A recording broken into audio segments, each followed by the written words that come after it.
Welcome to topic 2 of this module. Let's take a look at this topic. Next topic in the slideshow is sourcing for higher ASP. And some of the categories that I've purchased in, I just listed some of the stuff that I've bought in electronics, sporting goods, home category, clothing and shoes. Those are all categories that we specifically buy in to help raise our ASP. Um, there's so many places to buy electronics. Best Buy, Amazon, Woot. There's tons of sites that sell electronics, sporting goods. Oh, and the nice thing with electronics is their fees are lower too. So I think it's 8% on a certain dollar amount, and then it gets a little higher, I think, after that. But you save a lot of money on commissions that way. Sporting goods, you got everything from golf balls do really well sometimes if you can buy those well. You can sell a box of golf balls for 60, 70 bucks, the right ones. Home, bedding, we love. I think I've mentioned this in the past sessions. We love Ralph Lauren bedding and other high-end. One of my sourcer's kids actually sources with her. Now she's 14 years old. She found me a $50 Tommy Hilfiger comforter set that's selling for 150 bucks on Amazon. So she's getting trained young, and she'll be working for me a long time, hopefully. But so those high-end name brands can do really well. I know somebody who told me they sell a ton of white Ralph Lauren bath towels. I guess the white color does much better. So if you can find those high-end type products, going backwards here, you can really increase that ASP. And the question is, why do you want to do that? Chris talked about this a little bit earlier, but if I buy one item that I sell for 120, and I'm only selling it for 2 times what I paid for it. I paid $60 for it, and I'm selling it for 120. My profit on that, depending on the category, is going to be around $38. It counts for 15% Amazon fee, dollar per item, dollar per order, and then the weight-based fee. So around a $38 profit, depending on the size and all that stuff. For about the same profit, I'd have to sell 6 $20 items if I bought them for 7, which is almost triple. I'm selling for almost triple my buy price. So I'm selling them for a higher percentage than I am this one, and I'm selling 6 of them, so I have to wait for 6 to sell instead of 1, and I'm just making a little bit more money. So it's more work, first of all, to pack it up and ship it. Then you're waiting for 6 to sell instead of just that 1 to sell to make just about the same amount of money. So higher ASP can really help offset the fees that Amazon charges. You're always going to pay that 15% unless you're in electronics, but those $2 that you're always paying for each order is going to be a much smaller percentage when you're selling a $100 item or a $120 item than when you're selling a $20 item. Plus, like Chris mentioned earlier, how many people are out there buying $60 items to send into Amazon? It's just not the comfort zone for most people. Yeah, it really is. It's a wide open kind of area with online arbitrage and Amazon in general. And the kind of thing that's been sticking in my mind lately is I challenge anybody to have talked to more sellers in the past 5 years than I have. And it gives me a pretty good feel for what's out there. And this is what your competition is. You're listening to this. I'm talking about your competition. They're scared of higher price points. $50 seems to be that, like, ooh, I can't spend $50 on a unit. They like the 20, right? Like, I think it's a conceptualized kind of thing. Oh, I can understand 20. I get that. I know what I'm spending.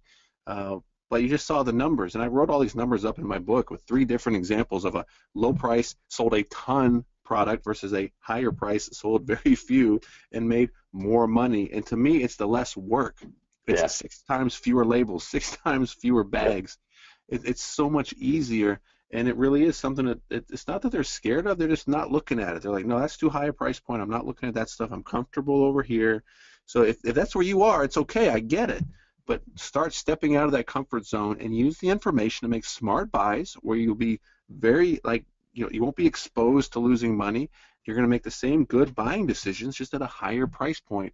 And it's one of the base metrics that Amazon gives you in your seller account. Every time you log in, and it says, here's how much you've sold this year, and here's your average sale price. Average number of units and average price per unit. And most of us, this is Amazon. Customers don't care about us. They're buying 1.01 units, right? If anything over 1 is kind of a miracle on Amazon. And then it tells you your average sale price. And if you commit to raising that, if it's 1937, if it's 2355, commit to raising that number, you're going to see a distinct increase in your business and your profitability, and you almost have to. It's this short story that I tell about a friend of mine, Tom. I give a hard time because he called me. He's like, "Hey, this FBA thing doesn't work."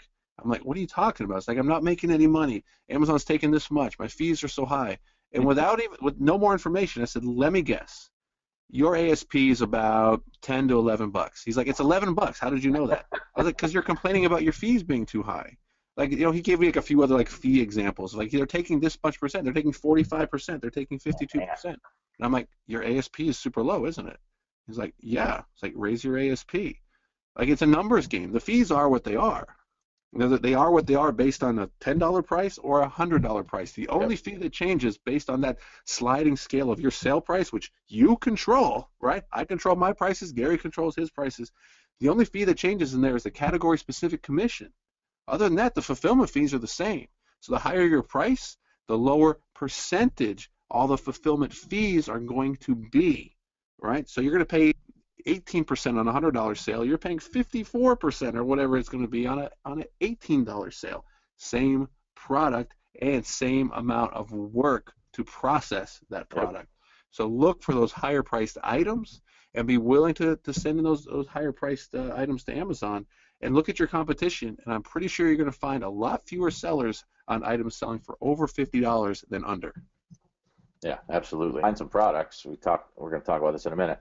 We'll just talk about it right now. If you want to find some higher priced products, go to a category. I just went to camping and hiking, just a random category, and I went and did a search by products selling from 50 to 100. You can do 100 to 200, whatever, and just go through and start looking and seeing see what sells, and then go find it somewhere where you can buy it cheaper.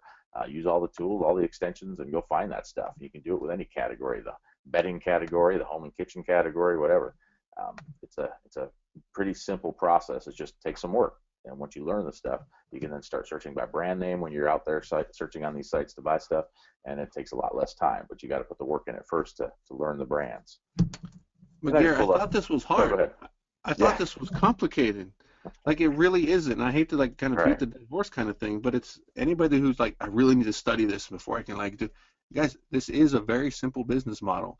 It revolves around research. It revolves around some knowledge. These are all things you can do at home in your spare time. And if you need that confirmation, once you find a few items, you're like, you know what, this looks really good. This looks like the kind of things that Chris and Gary were finding. If you still need that help, get that confirmation. You don't have to be in a paid group or anything. Just ask. It's the importance of networking with other sellers so that you have someone to bounce ideas off of, and it's really as easy as we're showing it to you. Yeah. And it doesn't come right away. It does. Just like anything, you get better with it as time passes and you do it more. But it isn't. There's not. Everybody always asks, what are the secrets? And there's some tools and stuff that you can use, and there's some strategies. But it's really, getting out there and looking on these sites and following the trails. So I just pulled up a couple sites here. I mean, Best Buy is one of the sites we go to for electronics. Woot is a great site. It limits you. One of the nice things about Woot for somebody who's afraid of losing money, if they're out there and I don't know if I should buy this, you can only buy 3 of any item. So if you can't get hurt too badly. And it used to be less products on here. Now they've got products in all these categories, and a lot of them are higher price. You can see this is a $160 price point, $46.99 now. So you can find a lot of higher ASP type items in this site that you might not find when you're looking on some other sites for toys and things like that. I used Woot the other day and bought a bunch of hammock tents, and it was awesome. Woot is actually owned by Amazon, right? Yep. Yeah, I Great bought them site. a few years ago. I look at it every day. I buy stuff off of this site all the time. Yep. Bought a great buy. It's a Bought daily deal site. 24 bucks. We're able to sell them for 50. So I mean, not like 100% margins or anything, but for quick turning, I mean they're 5,000 below 5,000 sales rank. I mean if the numbers make sense, and that's all you got to learn is the numbers. Do the numbers add up and make sense? Yeah, as soon as but I knew that as soon as I bought that, I knew that maybe 10 other people, 15 other people are going to buy the same deal and compete. But I never buy, thinking, oh, I'm going to quick turn this, or I'm going to race to the bottom of the others. I buy with patient money. If it takes me 3 months to 6 months to hit the buy box, so be it. Yeah, And you know what? And if you don't have patient money, if you need to sell it, set your repricer to reprice, just above the buy box. So you are pricing as the price goes down, and you're selling as it goes down, not waiting till it gets to the bottom and then panicking and selling there. So we do both. Some stuff we're more patient with. Some stuff we just want to move fast, and a lot of it depends on sales rank and how many other competitors come in on that product. With Whoop, you got a lot less concern because people, unless they are buying on multiple email accounts, which is possible, they're buying less quantity than they can on a normal site. Yeah, they're limited. Yep. Yeah, I was limited to buying 6 on the hammock tents that I purchased, and they're awesome. I kept one for myself. Great deal, great deal. All right, so I talked about shoes a minute ago. I mean, just big time, retailer here, Nordstrom, big time department store. I just went to Sale. This is not that hard. Go to Sale. I went to shoes because we can sell shoes. If you can't, don't go to shoes. But they have accessories as well, and they have kids stuff and home and gifts on sale. And we just go to the % off, and 50% off and over is what we're looking for, and just start searching. Click, and if Price Blink works, great. If not, use context menu search to do a quick search on Amazon, and you can see this is from $168 down to $65. If it's selling even close to retail on Amazon, you've got a decent product. Even if selling below retail at $130, you can still make good money on that. So we're not going to spend a ton of time. We're getting close to the 9 o'clock hour, so I don't want to spend a ton of time, but doing what anybody can sit there and do just by searching and checking the price on Amazon. But that's a great site. You got Macy's, you got Dillard's, you got all these department stores that sell shoes and sell them at a discount when the season changes or whatever.